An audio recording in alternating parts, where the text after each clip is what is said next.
na nakakakita ng kilos protesta dito sa harapan ng House of Representatives.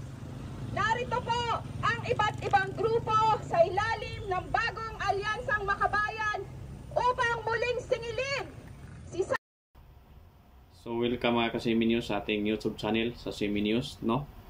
So kung hindi ka pa yun naka-subscribe, pa-subscribe naman para updated kayo sa mga bago nating mga latest nating i-upload. So yan, panoorin ninyo dito. Ito lang sabi ko, bilis talaga yung karma. Yan, panoorin niyo yung una. Sila yung nagprotesta na Marcos resign.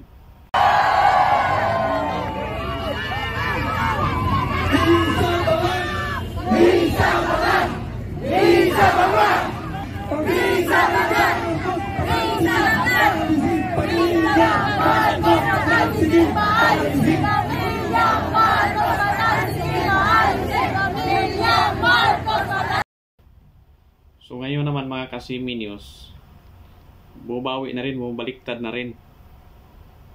Sara resign na naman. So yung mga Duterte naman, pinaparesign naman ng mga tao. So sabihin natin yan, mga bayang muna yan, mga NPA. NPA daw yan.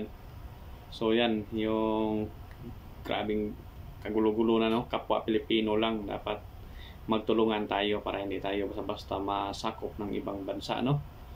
Pero iwan ko ano nangyari ng ating Pilipinas ngayon, no? Sa ating bansa. Grabing pang politika. So panoorin natin.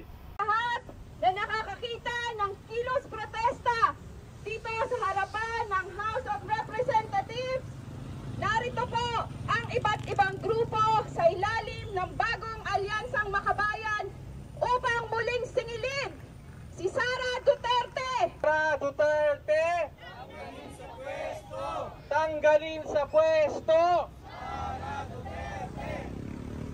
Ayaw sagutin, siya pa ang galit sa tinatanong ng taong bayan.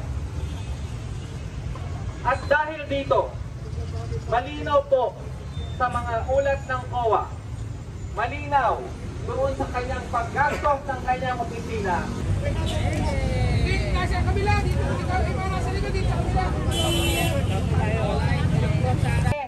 ay tanggalin sa pwesto sa pamamagitan ng impeachment. Ito po ay dahil sa betrayal of public trust.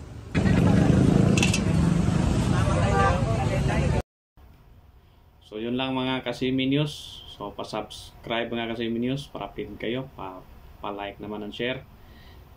So ito lang masabi ko talaga sa atin mga ka-Simi News, no? Mga kabayan ko, mga Pilipino, huwag tayong umaasa lagi sa gobyerno kung hindi sarili lang natin yung magbubuhay sa atin, sariling sikap. Huwag tayong umaasa na bigyan tayo ng gobyerno kasi minsan yung gobyerno na to wala din yan sa ayos. Kaya kailangan natin magsikap para mabuhay tayo. Yun lang sa akin mga ka-Simi News. Wala akong pinapanigan kahit sino dati, so dati akong supporters. Ngayon naman titingnan pa natin yung mga anggulo, sino talagang tama, kasi para lang kagulo-gulo na yung ano nila, kanya-kanya na silang rally, no? Parang iiwan ko. So yun lang sa akin mga ka-Simi News. So maraming salamat. God bless inyong lahat.